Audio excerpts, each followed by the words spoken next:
Get ready to enter the Thrivetime Show. We started from the bottom, now we here. We started from the bottom and we'll show you how to get here. Started from the bottom, now we here. We started from the bottom, now we here.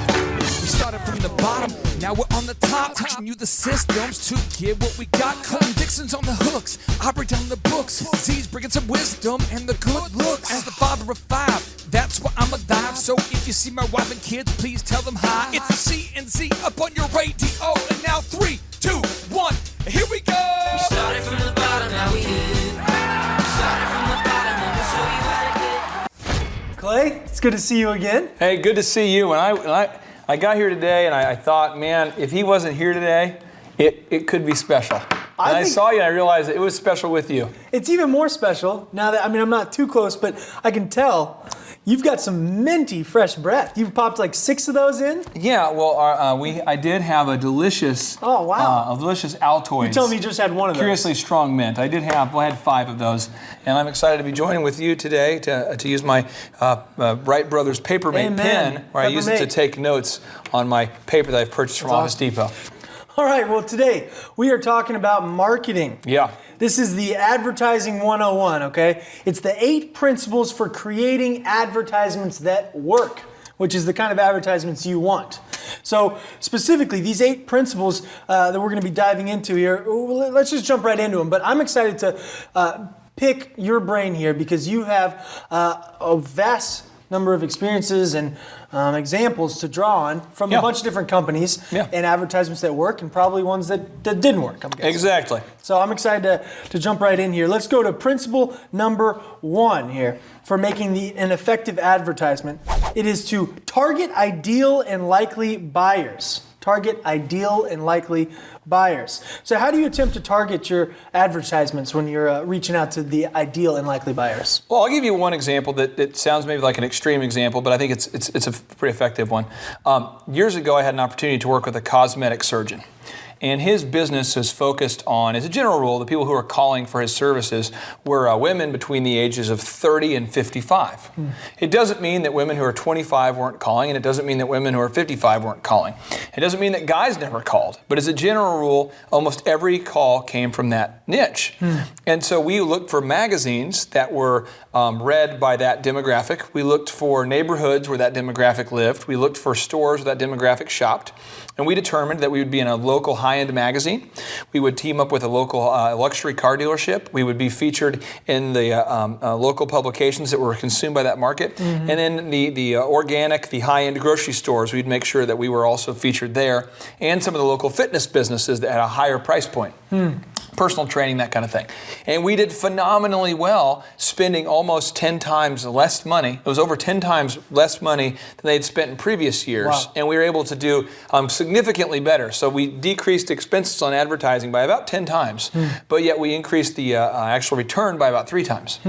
I know a lot of people, in that example, they were already spending money on advertising. True. But some of these viewers you might have to convince that this is actually worth spending money on.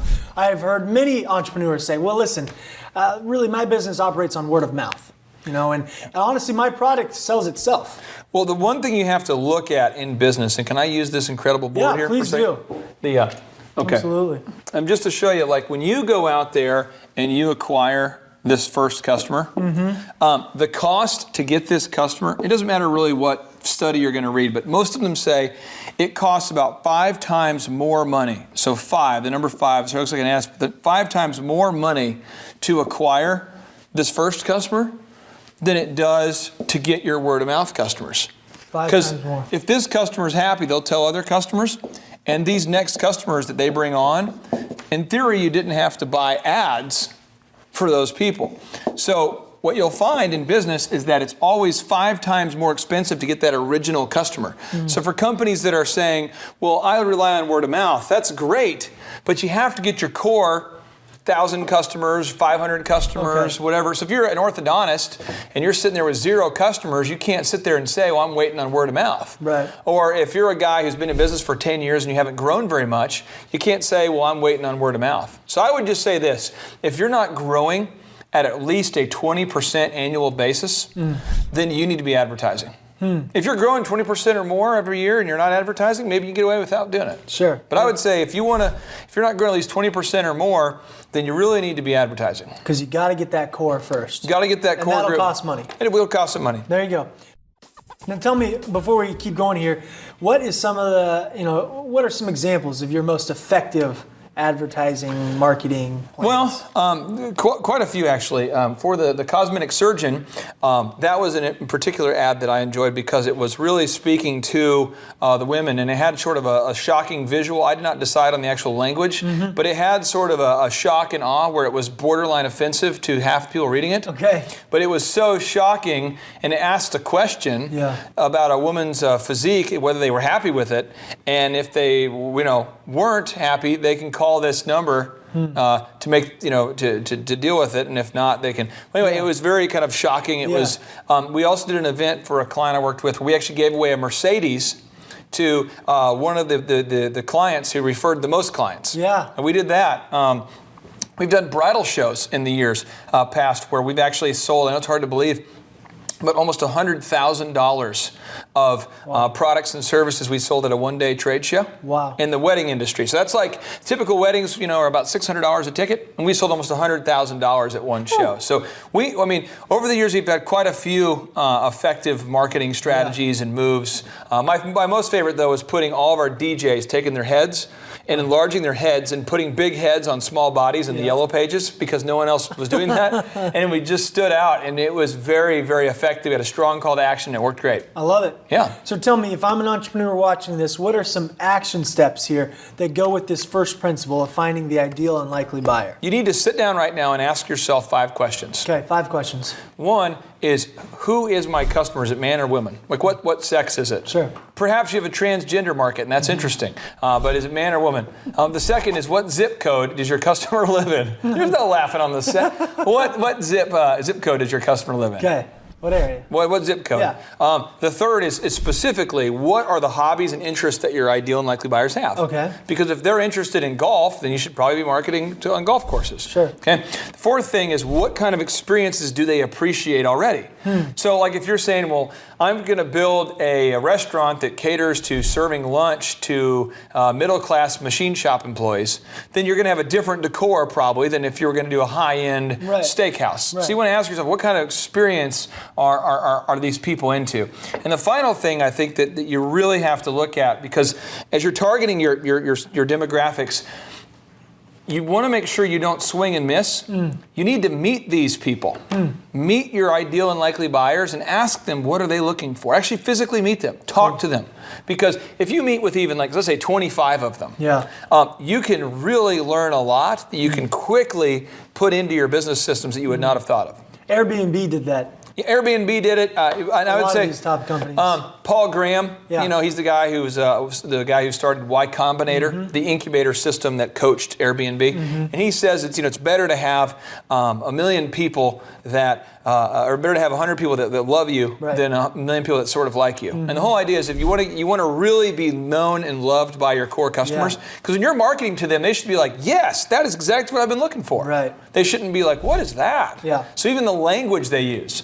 And you don't know until you meet these people. So a lot of times I've designed ads, and I'll sit down with the ideal and likely buyers, and I show it to them, and they're like, what does that even mean? Because if you're a doctor and you're used to using a certain term, it doesn't mean your customers are. You know what I mean? Makes sense. So those are your action steps. Sit down and ask yourself those 5 questions. Determine what those are before you move forward. And I'm going to grab myself a little bit of this Perrier water. The water. So classy. It's a Perrier water. It's captured at the source. Good. Perrier. Good. All right, well, let's go to principle number 2 here. Grab the attention of your audience. Grab it. Grab that attention. So walk me through what the concept is, this concept of grabbing the attention of the audience. Okay, the ad that I'm going to tell you that I wasn't going to tell you, but I'm going to tell you. Oh, tell me. It was for a cosmetic surgeon, and the ad said, "Are you tired of that extra badonkadonk?" That was the word. That was the language. And I did not use that word. That was not a word I came up with. I don't even know what that word means really until I saw the ad. You don't use that word often. No, but the silhouette showed a woman with an enhanced derriere, or a very large derriere, Perrier, it's all goes together, but very large butt. Wow. And it was posing the question like, is this you? Are you tired of this? You know what I mean? And people called all the time off that ad. Wow. So, I mean, that's just an effective ad. I'm not saying I necessarily chose the language for it. I'm saying that's an example of one. Another one is Dr. Zellner, who's one of our Thrive mentors. I was hoping you were bringing this up. He did a deal where he did LASIK eye care for $1. Woo! One eye. Is it a billboard? Yeah, and it said LASIK eye care, $1 for one eye or something like that. No, I don't think he even clarified. I think he said LASIK eye surgery, $1. LASIK eye surgery, $1. And they're like, how did you do that? And they call in. He's like, well, the other eye is much more expensive than that first eye. Yeah, but it got calls. Right. The whole idea is you want to have something that's strong, that's shocking, that questions the what people are used to. It's a purple cow, something that really stands out, right? Southwest Airlines is great at this. They started to say, well, everybody else charges for bags, so let's not, but let's tell everybody about it. Right. So Bags Fly Free was this big promotion they did. Yeah. Very memorable. The whole idea, or like it's Jared, the shocking visuals on Subway of this guy who had lost so much weight. It was shocking. You want something that reaches out and just grabs the attention. Like, wow, that before and after picture is crazy. Wow, I can't believe they wrote that in print. Oh my gosh, I've never seen that an airline that has the Bags Fly Free, or you just want to make sure you do things that are going to jump out and grab the attention. If you don't grab the attention, it's sort of a waste of time. Right. And a lot of people want to be safe and they don't. Have you ever been worried about an ad being too strong? No. I'm the other way. I don't really care. I'm all about trying to get paid as much money as possible by offering the most amount of value to ideal and likely buyers. And entrepreneurs, as a general rule, the most successful ones are ones who've decided at some point to put fear aside. So I do ads based on my own ethics. If I think that my ads are offensive to my faith or not honest with my faith or my values, then I won't do them. Right. But I don't care if someone's offended. Right.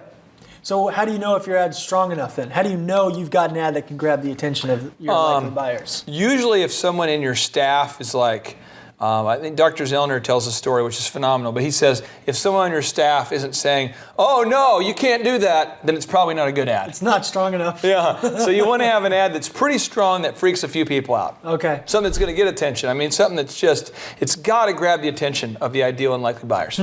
So tell me then, if I'm on the other side of the camera here, what are my action steps to creating this ad that stands out? What I would do is I would go ahead and take an inventory of your competitors' ads. Okay. So go get different magazines they advertise in, or don't act like you haven't spied on your competition, but look at what they're doing and figure out what is a way that I can totally do something that one-ups them or that wows the customers, or something that they wouldn't do. Yeah. So that's the opposite of what they would do. So example, there's one company in Tulsa, there's probably all over the country, called Planet Fitness. Yeah. And they advertise the $10 gym. Right. And a lot of these gyms focus on trying to help you get in great shape, and they put beautiful people on billboards. And theirs is more of like it's a judgment-free zone, and it's only $10. Yeah. Well, that just like really gets your attention, as opposed to the ads that Have the perfect people on it. Yeah, and it's just counterintuitive. Right.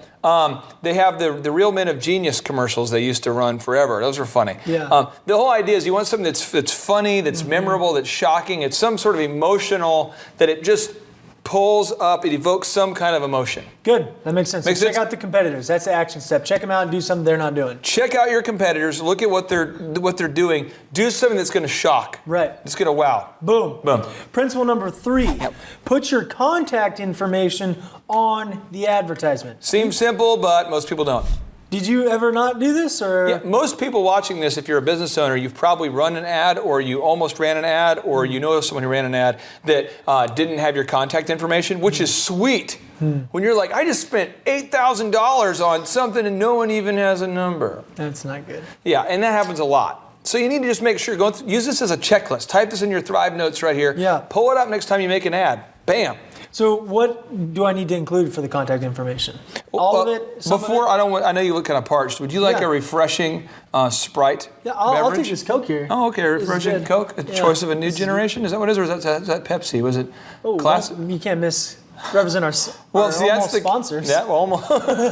They're not sponsors now, but Almost they could be in the sponsors. future. Yeah. So, We're just showing them what they could have right here. okay, I'm on sorry. display. Can you repeat the question? Yeah. I'm so enamored by that. We're talking about contact information. Yeah. Okay, so what do I need to include? All my contact information, some of? Does it depend on the situation? Put your web address. Okay. Put your phone number. I don't recommend you put your email. Okay. Because you're going to get a lot of people that reach out to you if the ad's effective. But I do think your phone number is big. I think your web address is big. I would do it. Okay, but avoid the email because they'll just blow that up. I wouldn't do it. Once your email's out there, people start spreading it around and you lose control. So how important has it been for you putting your phone number on ads? What are some good experiences? Well, I just want to make sure that it's easy to find. Yeah. You know, people who are when you're advertising, you're like annoying people. You know, Right. if you're advertising before a YouTube video, no one wants to watch the ad. No one wants to watch that. We're like, I'm trying to watch this video of this cat that can juggle. Right. Why am I having to watch this ad? Right. And if you watch the ad better be good, or as soon as you can click the skip button, you will, or as soon as you can skip past it, you will. If you're reading a magazine, you see an ad, you're like, oh, get out of here. I'm trying to read this article. Why is this ad? But if you have an ad that seems like it's an advertorial, something that people want to read, that adds value, then that's great. But if your number's not prominent on there, people aren't going to like be curious and go, what is this? They're not going to get down there and look at like for the 4-point font with your number. Right. So a lot of people try to be very cutesy with their ads and they're like, well, I put my number really small because my number doesn't matter. No, put your number where it's big, people can see it. Yeah. Make sure people can see those numbers. Do you have a story specifically of something, a deal or something that's come from you prominently displaying your number somewhere for people to find easily? I have more of a story of how not to prominently display it. Okay. I ran ads in a magazine for years. Okay. Just, we'll do it. Yeah, we'll do it. Let's do it. Let's do it. It's probably 2 years in, 3 years in. And a bride says, hey, I don't know if you know, but you don't have your number website on your ad. I probably spent 20 grand on that. Oh. You know, That's not good. And I would get like 1 or 2 calls a month from it, and I was thinking like, this ad's terrible. Yeah. Well, I was thinking, well, maybe the company who sold me the ad, maybe they would proof it or check it. Well, if you ever assume that somebody else is looking out for your business other than yourself, They don't care about your business. It's not a good thing. So did anything change when you did put it on? Oh yeah, I put a number in there, the phone rang up quite a bit. Same ad, just the phone rang quite a bit. So There's a call to action. And with the phone number, if you can have a number that is memorable, that's great. Good. So if you can have like Dr. Zellner, his office, I believe is something like 918-460-2020. Yeah. Or 461-2020. It's one of those numbers there. Why is it 2020? It's because it's vision, it's glasses, it's optometry, and Dr. Zellner is one of our Thrive mentors, an optometrist. He chose 2020. Right. If you can get a number that somehow ties into what you do, that's awesome. That's cool. Like 1-800-GOT-JUNK. That's a number that you can do. Yeah. Having a number that's not memorable is not necessarily, it doesn't hurt you, but it's not a benefit. Right. That makes sense. There's like 1-800, I guess proflowers.com. Yes. A lot of people know that number. Right. A lot of people know 1-800-GOT-JUNK. So you can have value just in that number. That makes sense. Make sense? Yeah. So action Bam. step here, action step for us. Look for a number you can name. Look Okay. for a number you can come up with, you can brand. Look for a number that can get attention like 1-800-GOT-JUNK. And then go through all the advertisements and make sure your contact information's on there. Make sure it's big. Right. You can actually see it. Yep. Principle number 4, use some aspirational design and artwork. Yeah. Talk to me about this a little bit. Just because I'm not a beautiful man doesn't mean that people in my ads don't need to be beautiful. So I, am not a model. I mean, I know it's hard to believe for the Thrivers. Like, how's this guy not a model? Right. I mean, but I'm not a model. But for the people who are saying to yourself, well, I want to put my brother-in-law in the ad. Well, look at him, and if he's a beautiful man, put him in there. Right. But if you're saying, well, he's just going through a rough patch and I'm trying to give him some work. Don't do that to yourself. Yeah. You got to have aspirational people in ads. Think about Nordstrom ads. Think about Lexus ads. Think about ads for any company you can think of, even McDonald's, beer ads, ads for airports, ad for airplanes. I mean, anything, banking ads. Yeah, They usually don't have just like bizarre people. But when you get into like local communities, they put ads in there of people because they're like, well, I don't want to judge anybody, and Greg works in accounting, and Greg's our guy, so I want Greg in my ad. Yeah. Why would you do it? Greg knows he's not a beautiful man. You know Greg's not a beautiful man. Just hire a model or an actor or get somebody aspirational. The same is probably true for a design layout. If you've got a flyer or something ad on Facebook, not just the people in it, but it's got to look good all of it aesthetically. Everything has to look good. People judge you based on their first impression. Yeah. You've got to get something awesome there. That makes sense. Do you have any examples of times you've done this wrong or times you've capitalized on this? Well, I can say this. Over the years, as we've grown the different businesses, I've learned, and some of these things took me a long time to learn, but one company in particular I'm working with now, we have a TV personality they feature on some of their website branding, and they get a much higher rate of return and call to action on their website than they did before because they've hired a professional.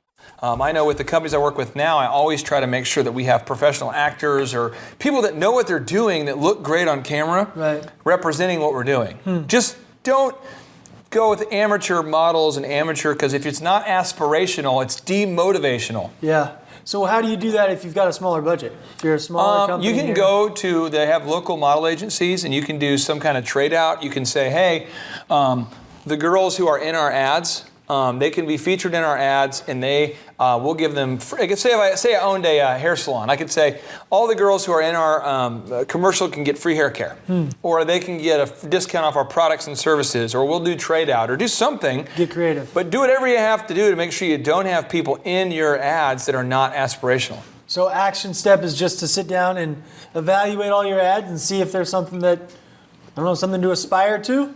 Just don't put gross pictures in your ads. Don't do clip art. That's don't the do action nasty step. pictures. Yeah, don't. It's got to look world class. Right. If it does not look world class, people are going to say, this looks amateur. Right. Don't think they won't. You would. Right. I would. You would. If you're watching, you would do the same thing. Absolutely. So we've got to make sure that people in our ads look first class. Good. The pictures, first class. No clip art, first class. Much like these incredible beverages we have. Yeah, well, I can tell you what, I'm very happy that we have First this class. incredible first class Sprite. I just realized we don't have bottle openers, though, so that's a shame. You can use your teeth.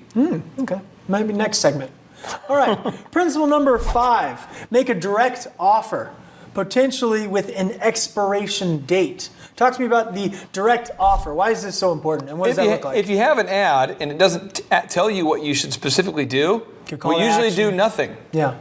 So whenever I see an ad that's just like, America, like, I don't know what you want me to do. And you see it all the time, these government organizations that run ads being like, this message provided to you by the good people at blah, blah, blah. Like, I don't remember any of the commercials. Yeah.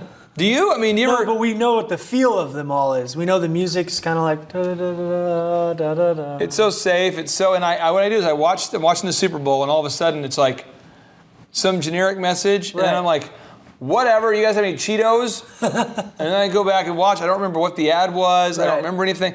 But the ads that you remember are the ones that have that direct call to action and some sort of shock to it, or some sort of, it pulls on you emotionally. Okay. So you really have to have an ad. Whenever you do your ad, you want to make sure that it has some sort of direct call to action. So I guess the best example would be like, limited time offer, special runs till Sunday. The reason why those companies run ads in the Sunday papers is because it works. Yeah. So TV's on sale until Sunday at 5 p.m.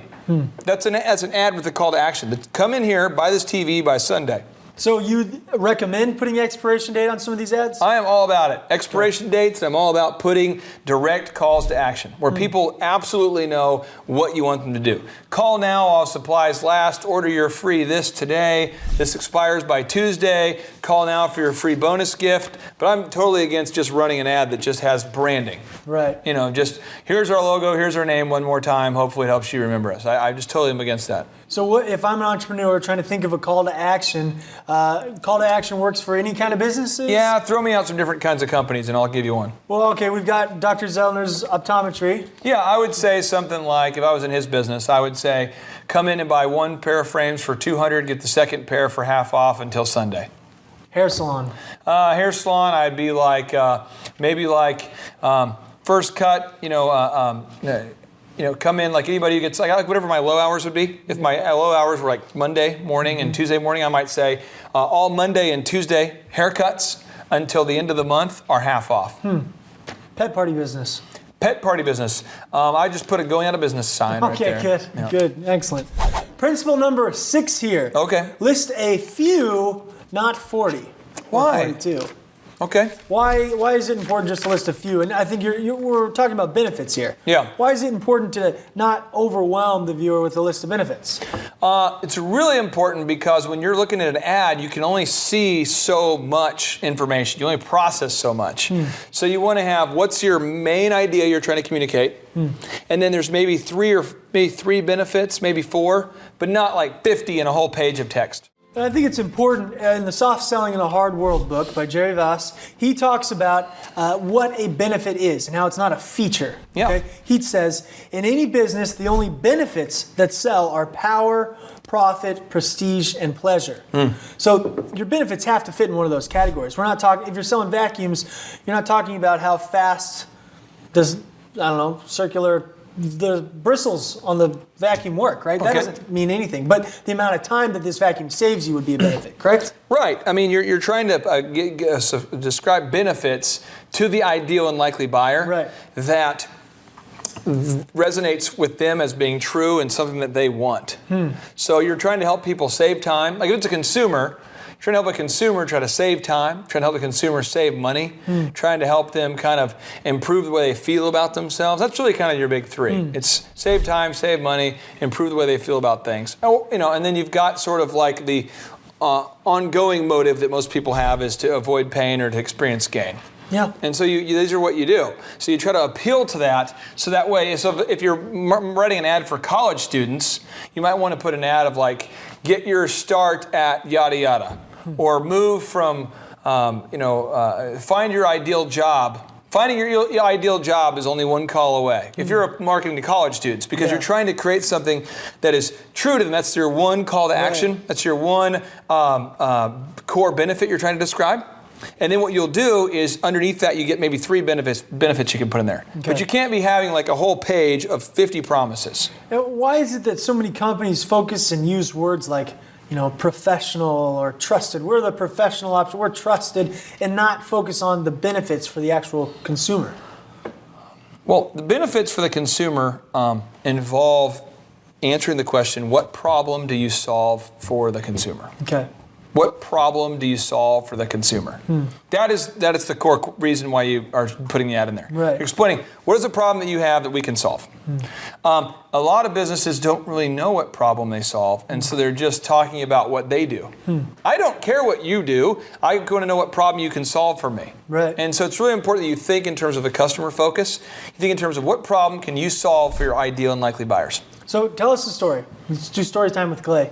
What's one of the best benefits you've given that you're most proud of that really attracted consumers? Well, with our DJ business, I think we nailed it, and then with the hair salon, we've nailed it pretty well too. For the men's grooming lounge, we basically our marketing. We're constantly sharing the message that it's an experience for the modern man. Basically, it's a haircut for the modern man who's looking for an experience and not just a haircut. Right. And I can't remember the actual wording we have on there, but the idea is that we're expressing that if you're looking for an experience and not just a haircut, then the elephant in the room is the place for you. And a lot of guys are like, yeah, that's me. And then they say, well, what is that experience? Paraffin hand treatment, hot towel treatment, straight razor shave, scalp massage. Yeah, those are things that like resonate with people. That has worked very, very well. But if we were just to put quality cuts, professional service, integrity people, trusted professionals, that can be like any ad in America. Right. Yeah, we have to make something a little more than that, a little more attraction than that. Okay, so if I'm an entrepreneur here and I'm really struggling to think of benefits that will bring those customers in, will catch their attention, what are my action steps? Ask yourself, what problems can you solve for the customer? What problems can I solve for the customer? Yep, I would ask you to write down, let's say, a minimum of 5. Okay. What are 5 problems that you can solve for customers? And then figure out which one of those is the most powerful for your customers. Okay. And if you have a hard time figuring that out, I've always, in my businesses, I love getting the customers involved. I love talking to former customers and saying, hey, which one of these ads to you is the most appealing? And I'll help you. Perfect. Yeah. Principle number 7 keep your branding consistent. Yep. Keep your branding consistent. Now, in your mind, why is it so important for advertisers to really keep that brand consistent? Well, branding is something that there's all sorts of research out there. There's all sorts of data. But what they're finding is that people have to see something many times. A lot of people have to see something 5 or 10 times Right. before they even know what it is. Right. So, example, for me, I drive to work every single day, basically the same way, and I have no idea what businesses are on the way to work. Right. And I think I've been on the way to work the same way at least, 300 times. Right. So I have no idea, but I still have no idea. Yeah. So if they're going to get my attention, they would have to have a billboard that was saying something insane. Right. And it would have to be it'd have to be something pretty crazy. Yeah. There was a billboard in Las Vegas where a guy actually he made it look like there's a hanging body hanging from the billboard, which I don't recommend you do. No. But he did it, and all these cars were like, what? Yeah. And it was a mannequin, but it got their attention. Yeah. Well, he was able to get national news through that. That's crazy. So that's a little crazy. Yeah. But if you had something that could get my attention in a memorable way as I'm driving, you probably have to get my attention 5 or 6, maybe even 10 times before I even fully recognize it.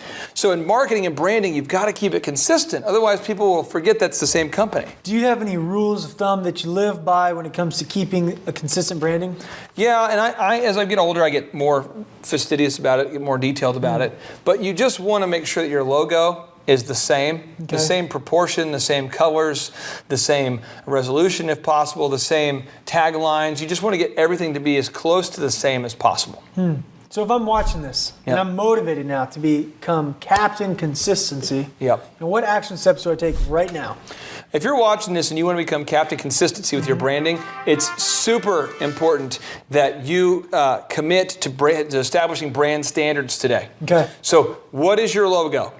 Which logo will you use all the time? No variation in color because of this handout and this online. Yeah, what logo? Okay. What tagline? Okay. What are your official colors? There's color values. So if you're talking to a printer, they're going to ask you, well, what's your actual color? You're going to have to know these things. I would just sit down with a local printer, a graphic designer, or just do a little Google on it. But you want to basically go with brand standards so every single time you advertise, it's the same. Same with phone number, I'm guessing. You don't want to be switching that up or having multiple. Yeah, of I've done that before. Don't do that. Don't do do the that? same number, same website, same brand, same logo. Keep it same. Boom. Boom. Principle number 8 here. This is the last one on this, marketing 101 here. And the advertising 101. This one is set aside a consistent percentage of revenue to advertise. Yep. So specifically set this aside each month for advertisement. Have you always done this? Yeah. This is something you've been good at from the beginning. Yeah, I learned from people that are smart. Guys like Dr. Zellner have taught me over the years that you always want to have a set aside of a set percentage of your revenue you set aside for advertising. Do you have a number that you always set aside there? Many of the mentors I've worked with have said 5%. So 5% of your gross revenue, you set that aside for advertising. Not 1% or 2%, not if you have extra money, not if it's a good month you advertise, but it's a consistent belief, a buy-in that advertising and getting in front of ideal and likely buyers in a memorable way is the best way for you to reach the marketplace. So it's a consistency. Right. You have to just consistently advertise, and you want to be able to keep the funds available to do so. So if you bring $1 in the bank, I recommend you set aside 5 cents, and that goes into an account that you use just for ads. Now, I know that we've talked a lot about advertising right now, but again here at this last principle, can you just explain to us why it is so important to actually put away 5% of what we're earning for this every month? Why is that so necessary? Well, okay, example, every time that I make a purchase, I get a cashback bonus. I have a credit cards that give me a cashback bonus. Once I accrue a certain number of cashback bonuses, I always take my wife on a trip. Right. Why? Because I set it aside. And so every year it happens. I never don't do it because I always have money set aside. I always have money set aside because every time I buy something, it sets aside cash. Right. If I didn't set it aside, I might get to a time where I'm like, I don't have enough money to go on this year's trip. But it's like an automatic, systematic way to do it. You want to set money aside because advertising, when the market gets tough, when the market's hard, when the economy's in a recession, that's when you really want to advertise. Ads get cheaper when less people are buying them. And then when the market gets tough and it gets hard and more, because there's more and more people who are out there competing with each other. Yeah. So now the market's hard for a good. The market's either hard because there's very few customers buying and we're in a recession, in which case ads are cheap, right. or ads are expensive because everybody's wanting to advertise and the market's good, but now it's so competitive it's tough to be successful. Right. Either way, you want to set aside a set percentage of your money so you can always win. And the more you grow your company, the more your advertisement budget grows. Good. So set aside at least 5% there each month. That's your action step. Absolutely. So Clay, we've talked a lot about this. Do you have any other added additional bits of advice here for this entrepreneur watching? I would just say if you're watching this right now and you're an entrepreneur and you don't have a lot of money, just know that you need to advertise in some way. Advertising can be doing trade outs with local businesses, and you say, hey, if I'll refer you, if you refer me, and we'll swap out services.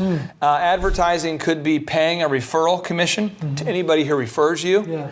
Advertising could be anything you spend money on to acquire a new customer. And going back to this diagram, if you wow a customer, they should tell their friends. But advertising is always 5 times more expensive on the front end to gain one new customer than it is on the back end where word of mouth takes place. Right. So if you think about it this way, when you move into a new town, anybody, if you're watching this, if you've ever moved to a new town, or maybe you know somebody who's moved to a new town, you move to a town, gosh, it's hard to meet some people because you don't know anybody and you don't know who to talk to and where to go. But once you meet one person, I mean, it might take you 3 weeks to meet one person. Some people I know, it takes them a long time to meet, one person. But once you meet one person, if you've ever gone to a new college, same deal. It's hard to meet a few friends, but once you meet one, it's easier to meet quite a few more because they'll introduce you to other people. Right. So the key is to advertise to your ideal and likely buyers. And one mistake I see a lot of business owners do is they advertise to the wrong demographic. And so this will be the final example I want to give you. One business I worked with years ago, this guy was like, I want to buy TV ads. So he's putting like $20,000 into TV ads. Wow. Well, you put 20 grand into TV ads, who are you reaching?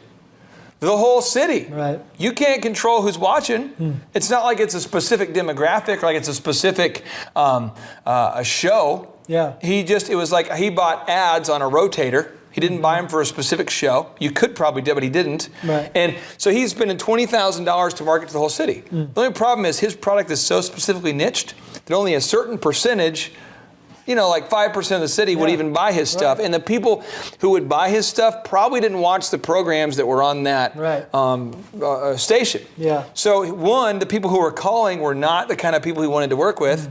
And two, he didn't get that many calls because it wasn't appealing to his ideal and likely buyers. That makes sense. So make sure that you know who your ideal and likely buyers are. And anytime an advertisement opportunity comes to your desk, don't say yes to it unless it allows you to specifically laser target to your ideal and likely buyers. I love it. Thank you, Clay. You are beautiful. Thank you. I would suggest saying yes to Coca-Cola, though. Not that this is an advertisement. All right, JT, so hypothetically, in your mind, what is the purpose of having a business? To get you to your goals. So it's a vehicle to get you to your destination. Whoa. And would you need profits to get there? I mean, is when you have a business that's successful, in your mind, in your expert opinion, would you need profits to get you to your goals? Yeah, because if you have a $15 million business, but you have $15 million of expenses, it's kind of pointless. Holy crap! All right, so the question I would have here for you, if you could take 10 minutes or less and see if you could save $3,000 a year by reducing your credit card fees, would you do it? Yes, absolutely. Holy crap! Why would somebody out there who's listening right now who has a sane mind, why would they not go to thrivetimeshow.com/credit-card, thrivetimeshow.com/credit-card to schedule a 10-minute consultation to see if they can reduce their credit card fees by at least $3,000 a year. Why would they not do it? Yeah, why would they not do it? Maybe because they didn't understand how you said the website. This tree is a symbol of the spirit of the Griswold family Christmas. No, that's clear. Okay, so that could be true. So I would encourage everybody to check out thrivetimeshow.com/credit-card, thrivetimeshow.com/credit-card. What would be another reason why someone would not be willing to take 10 minutes to compare rates to see if they could save $3,000 or more on credit card fees? Maybe they think it is a waste of time and that it won't It's not possible. There's somebody out there that's making more than $3,000 every 10 minutes, and they're like, nah, that's not worth my time. We getting there, right money. We getting there, right money. There's probably someone out there Okay. that would think that. Well, I'll just tell you, folks, if you're out there today and you're making less than $3,000 per 10 minutes, I would highly recommend that you go to thrivetimeshow.com/credit-card because you can compare rates, you can save money. And, you know, the big goal, in my opinion, of building a business is to create time freedom and financial freedom. And in order to do that, you have to maximize your profits. Holy crap.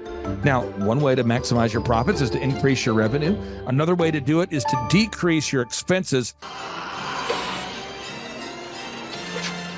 It's a profit deal. Takes the pressure off. JT, is there any other reason why somebody would not be willing to take 10 minutes to compare rates to see if they could save a total of $3,000 a year on average? I am at a loss, and I cannot think of any other. Shampoo is better. I go on first and clean the hair. Conditioner is better. I leave the hair silky and smooth. Oh, really, fool? Really? Stop looking at me, Swan. Well, let me tell you a good story here real quick here.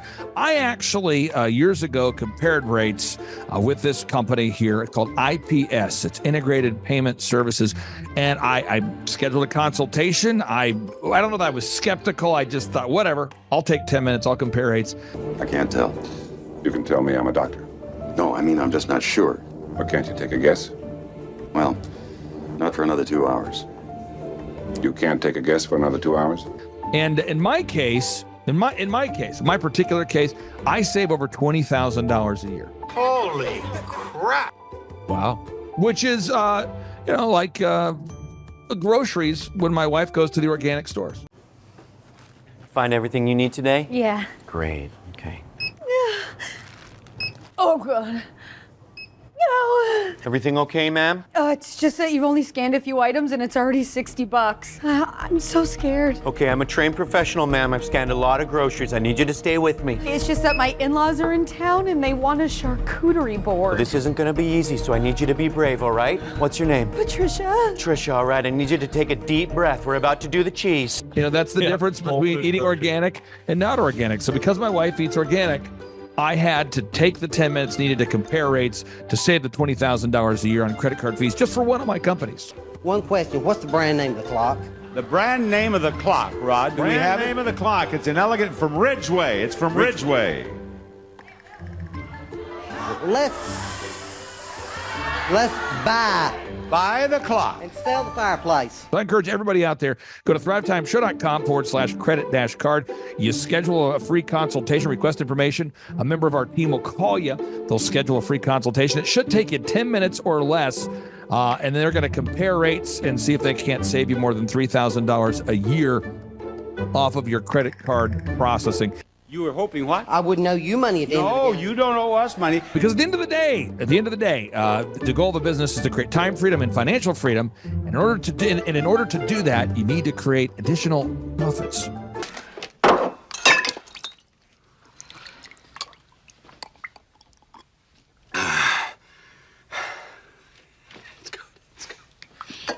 The number of new customers that we've had is up 411% over last year. We are Jared and Jennifer Johnson. We own Platinum Pest and Lawn and are located in Owasso, Oklahoma.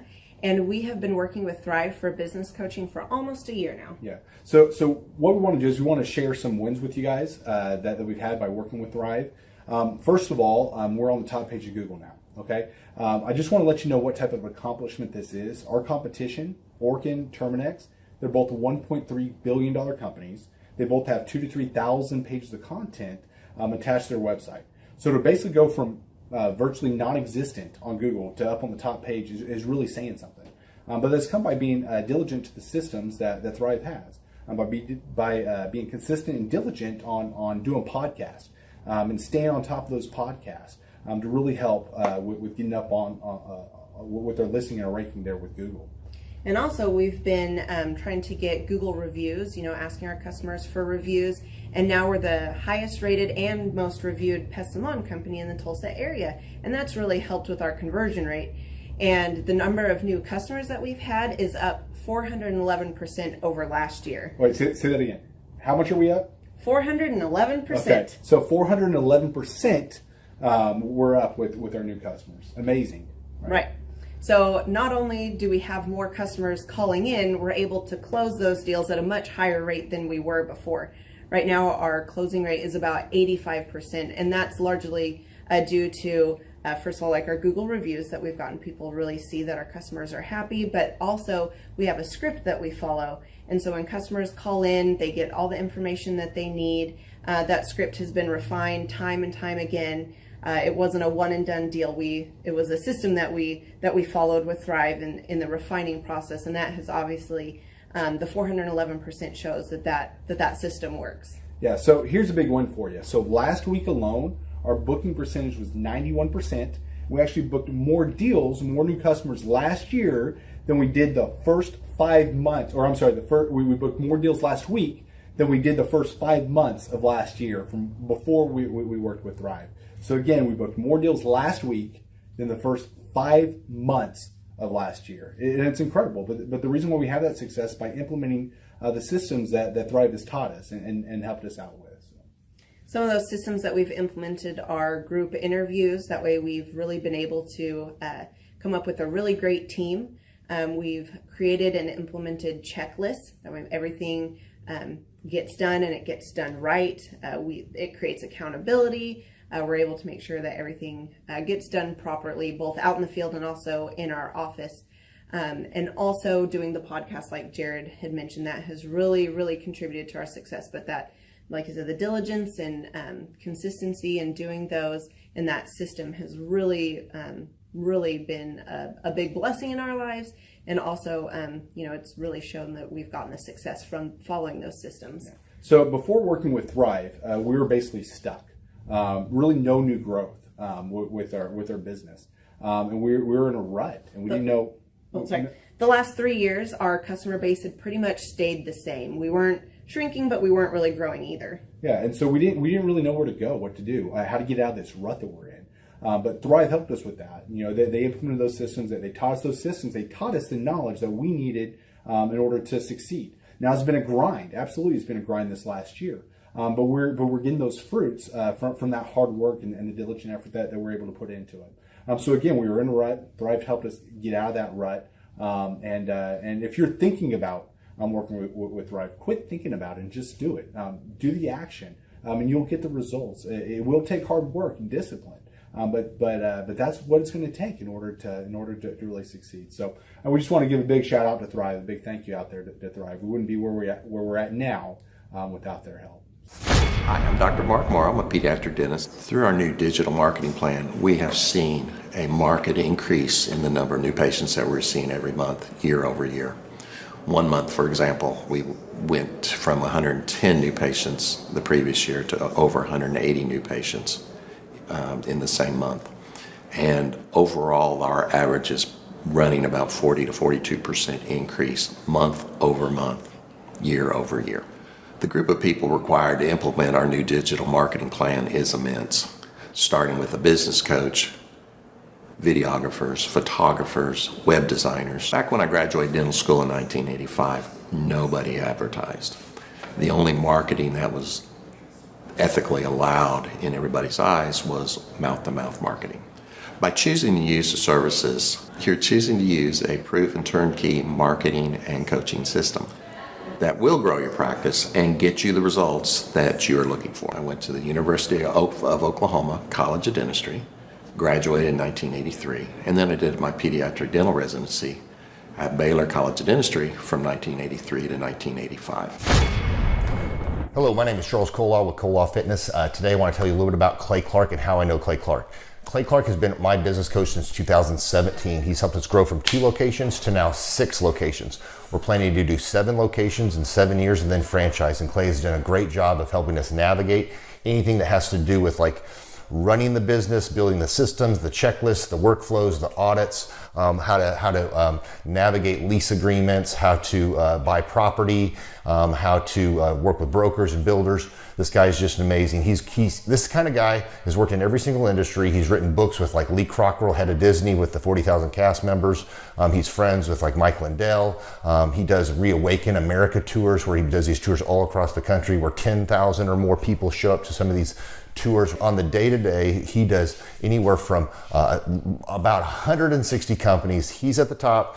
He has a team of business coaches, videographers, and graphic designers and web developers, and they run 160 companies every single week. So think of this guy with a team of business coaches running 160 companies. So in the weekly, he's running 160 companies.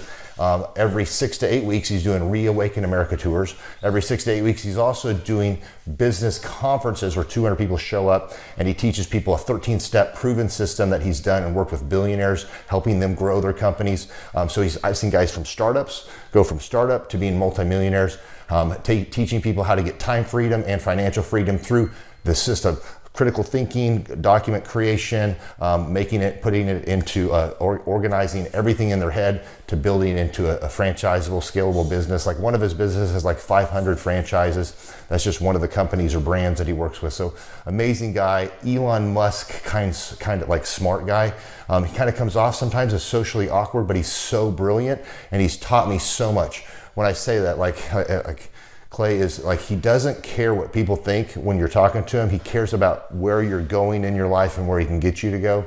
And that's what I like most about him. He's like a good coach. A coach isn't just making you feel good all the time. A coach is actually helping you get to the best you. And Clay has been an amazing business coach. Through the course of that, we became friends.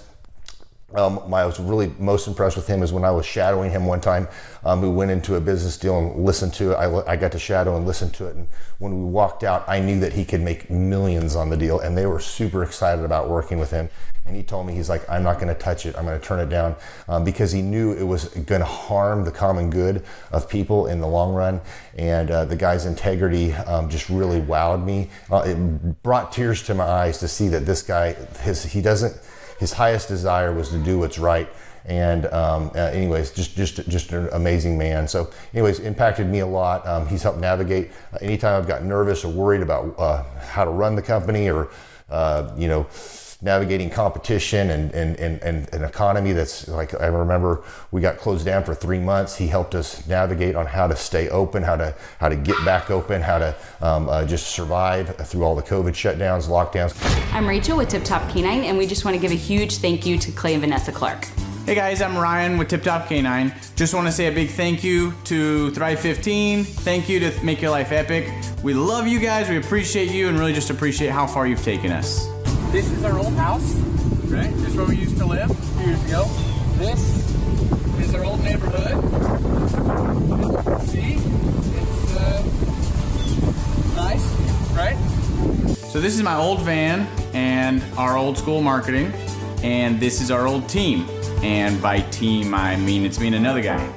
This is our new house with our new neighborhood. This is our new van with our new marketing, and this is our new team. We went from 4 to 14, and I took this beautiful photo. We worked with several different business coaches in the past, and they were all about helping Ryan sell better and just teaching sales, which is awesome, but Ryan is a really great salesman. So we didn't need that. We needed somebody to help us get everything that was in his head out into systems, into manuals and scripts, and actually build a team. So now that we have systems in place, we've gone from 1 to 10 locations in only a year. In October 2016, we grossed 13 grand for the whole month.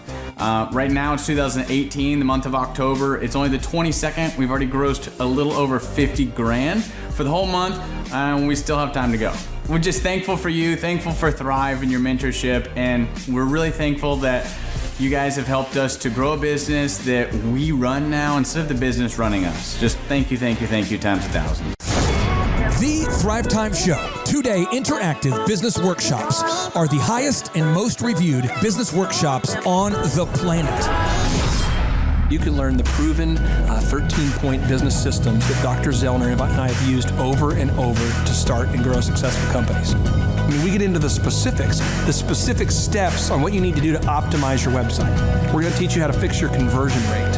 We're going to teach you how to do a social media marketing campaign that works. How do you raise capital? How do you get a small business loan? We teach you everything you need to know here during a 2-day, 15-hour workshop. It's all here for you.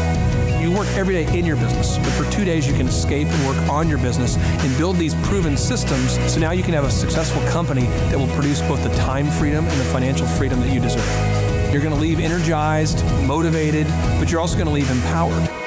The reason why I've built these workshops is because as an entrepreneur, I always wish that I had this. And because there wasn't anything like this, I would go to these motivational seminars, no money down, real estate, Ponzi scheme, get motivated seminars, and they would never teach me anything. It was like you went there and you paid for the big chocolate Easter bunny, but inside of it, it was a hollow nothingness.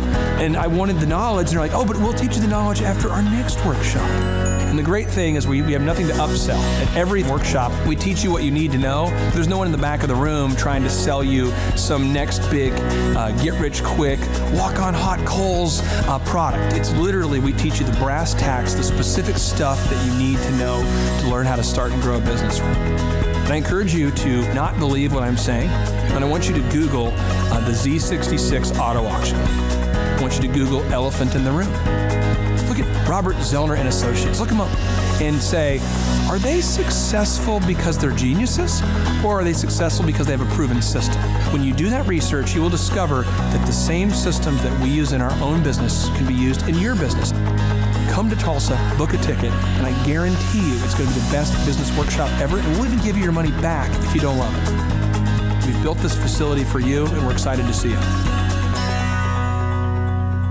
If you go back 8 years ago, think about the number of clients you had back then versus the number of clients you have now. As a percentage, what has been the growth over the past 8 years, do you think? We got to inspire somebody out there who just doesn't have the time to listen to their calls. Okay, so Clay, it's like I would go up and down from about $10,000 a month up to about $40,000, but it's up and down roller coaster. And so now we've got it to where we're in excess of 100 clients. That's awesome. And so I would have anywhere from 5 clients to 20 clients on my own with networking, but I had no control over it. I didn't. Without the systems, you're going to be victimized by your own business. For somebody out there who struggles with math, if you, let's say that your average number of clients was 30 and you go to 100, as a percentage, what is that? I have doubled every year since working with you. So I've doubled in clients, I've doubled in revenue every year. It's 100% growth every year I've worked with. Now, so I'm looking, we've been good friends 7-8 years, and I've got doubled 5 times. Which is just incredible. I mean, the first time you do it, that's one thing, but when you do it repeatedly, yeah, I mean, that's unbelievable. We're working our Blessed Assurance off this year to double. We're planning on doubling again. We're incorporating some new things in there to really help us do it, but we are going to double again this year. I started coaching, but it would go up and down, Clay. That's when I came to you, as I was going up and down, and I wanted to go up and up instead of up and down. And so that's when it needed a system. So creating a system is you have nailed down specific steps that you're going to take no matter how you feel, no matter the results. You lean into them and you do them regardless of what's happening. You lean into them, and it will give you X number of leads. You follow up with those leads, turns into sales. Well, I tell you, it's if you don't have a script and you don't have a system, then every day is a whole new creation. You're creating a lot of energy just to figure out what are you going to do. Right. And the best executives, Peter Drucker is a father of modern management. He said the most effective executives make one decision a year. What you do is you make a decision, what is your system, and then you work like the Dickens to make sure you follow that system. And so that's really what it's all about. So with a script here, we have a brand new gal that just came in working for us. She nailed down the script, and she's been nailing down appointments. Usually we try to get one appointment for every 100 calls, We make 200 to 300 calls a day per rep. Right. And she's been nailing down 5 and 8 appointments a day. Somebody out there's having a hard Follow time. that script. So she's making how many calls a day? She's making between 200 and 300 calls a day. Whoa. And our relationship is weird in that we do. If someone were to buy an Apple computer today, yeah, and or let's say you bought a personal computer, a PC, the computer is made by, let's say, Dell, but then the software in the computer would be Microsoft, let's say, or Adobe or whatever that is. So I basically make the systems. And you're like the computer and I'm like the software. It's kind of how I would describe our relationship. Yeah. Tim, I want to ask you this. You and I reconnected. I think it was in the year 2000 and what was it? Maybe 2010? Is that right? 2011 maybe? Or no, maybe further down the road. Maybe 2013? 2012. Okay, so 2012. And at that time I was 5 years removed from the DJ business. And you were how many years removed from tax and accounting software? It was about 10, 11 years. We met, how did we re-meet? What was the first interaction? There was some interaction where you and I first connected. I just remember that somehow you and I went to Hideaway Pizza. But do you remember when we first reconnected? Yeah, well, we had that speaking thing that... there it was. So it was Victory Christian Center. I was speaking there. My name is Robert Redmond. I actually first met Clay almost 3 years ago to the day. I don't know if he remembers it or not. But I wasn't working with him at the time. I asked to see him and just ask him some questions to help, direct my life, to get some mentorship. But I've been working with Clay for now just over a year.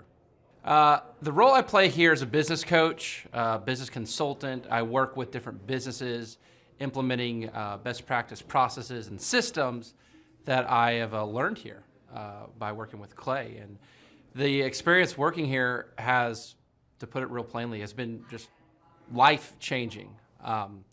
I have not only learned new things and have gained new knowledge, but I have gained a whole new mindset that I believe wherever I end up will serve me well throughout the rest of my life. Since working with Clay, I have learned so much. I mean, I would like to say almost everything about business in terms of the different categories. I haven't learned it all.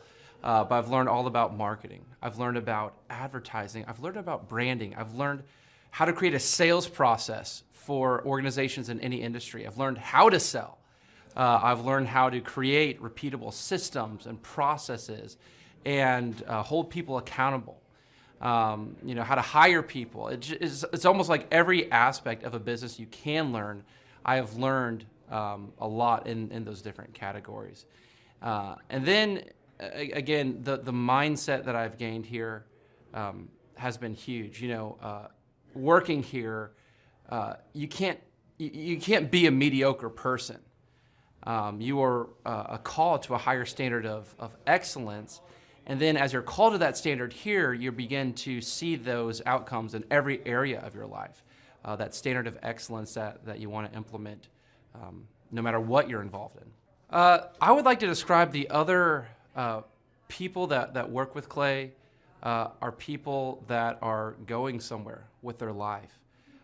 Marshall in the group interview talks about how the best fits for this organization are the people that are goal-oriented. So they're on their own trajectory, and we're on our own trajectory. And the best fits are those people where there can be a mutually beneficial relationship, that as we pursue our goals and we help the business pursue those goals, the business helps us pursue our goals as well. And so I'd say people that are driven, people that want to make something of their lives, people that are goal-oriented, they're focused, and they're committed to overcoming any adversity that may come their way.